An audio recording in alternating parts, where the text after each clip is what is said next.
Hello, this is a little tutorial on how to play the wheels on the bus. This is a really fun, useful nursery rhyme to have available to play at home. We've talked a bit in previous videos about the importance of having music around your non-verbal child at home as much as possible, not just hearing it, on the radio or on your phone or whatever, but also playing music yourself if you can. Um, some of the simplest nursery rhymes are really the best way to start on guitar, and all children seem to love the guitar, and it's just so accessible and good to have around the house.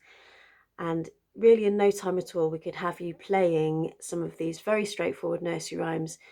A lot of nursery rhymes are based on 3 chords only, so if you can really get to grips with those, it's only a matter of time before you'll be able to play lots of nursery rhymes.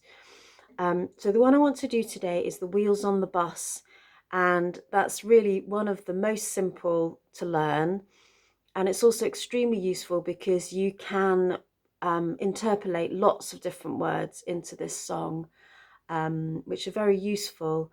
For example, open and shut, up and down. Not so much with ding, ding, ding, but you can put in whatever words you want that you're working on with your child. And it's nice for them to feel like they're on the bus and you can use their name. If I have bigger groups, I sometimes make a little bus with the chairs in the room. That's also a lot of fun as well.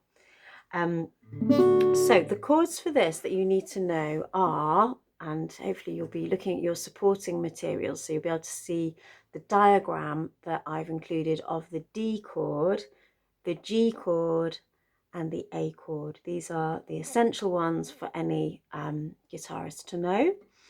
So the first chord you're going to need is D, and I'm just going to put this really close up to the camera so you can see where my fingers are. So going from the string that is nearest to the floor, and that's actually the highest sounding string, the E, you're going to need to put your second finger on the 2nd fret, then missing out the next string, so that's just an open string, and so now I'm on the 3rd string, and I'm putting my 1st finger down on there. So this is finger 1, this is finger 2, and then finally I'm putting my 3rd finger sort of in the middle of those two where we just had an open string, and then I'm playing them all together. It should sound like that. When you're playing the D chord, miss out these top ones when you're actually playing the chord, so you're just going to be using the bottom 4 strings. If you play all of them, it's not the end of the world, but you're getting some notes that don't fit with the chord. So if you can learn that D chord, that would be absolutely great. So the first bit of the wheels on the bus uses this chord a lot. The wheels on the bus go round and round. And now you're going to need to swap onto your G chord. So G is using, if your guitar's like mine, you'll have a little dot here, which is very useful. So you're going to go onto the dot with your 2nd finger, which is the big thick string, which is the nearest to your face. Your 1st finger is going to follow that by being on the 2nd fret there. So these are called the frets, these little spaces. And then, slightly tricky, this 3rd finger has to be on the top, the highest sounding, but the nearest to the floor string, here to make the top G. And then you play all of those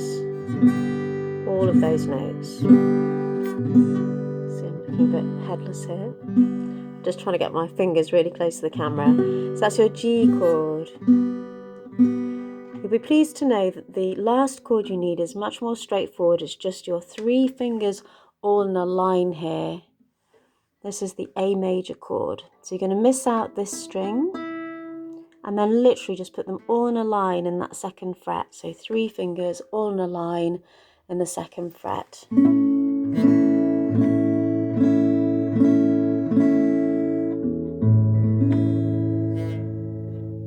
Like lovely. So we've got the D chord, we've got the G chord, and we've got the A chord. A chord again, you're just using those 4 strings to pluck. Alright, so for the wheels on the bus, what I'd suggest is that you allow lots of gaps. So you can just play quite a bit of D chord in your build up, in your lead in, so your introduction. And you can also play them at other times when you just need a bit of a breather to think about the next chords. And also it's good for the child to have a lot of gaps. So often when I play nursery rhymes, I leave extra gaps, extra long gaps, so they've got a little bit more processing time. Okay, so we'll start with the D chord. The wheels on the bus go round and round. So just keeping that, and then you'll feel like you want to change. Round and round, round and round. The wheels on the bus go round and round all day long. So that's the whole thing. So as you can see, the most of the first line is that D chord, which is nice. But whilst you're on the D chord, try to be thinking about changing to the next chord, the G. So that's an important thing in music, that you're always thinking ahead. The wheels on the bus go round and round. Now change to your G.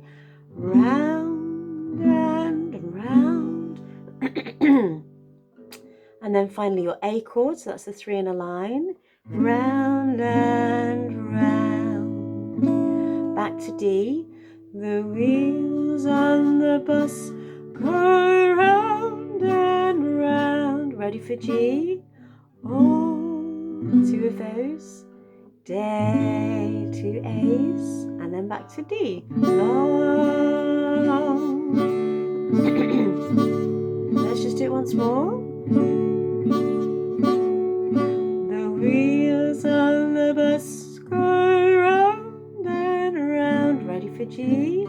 Round and round. Ready for A? Round and round. Ready for D? The wheels on the bus go round and round. Ready for G? Oh, ready for A? Day long. And of course, once you've got that verse, you can do loads of verses. It's all the same pattern over and over. So I hope you get on well with the wheels on the bus, and let me know if you need any more help.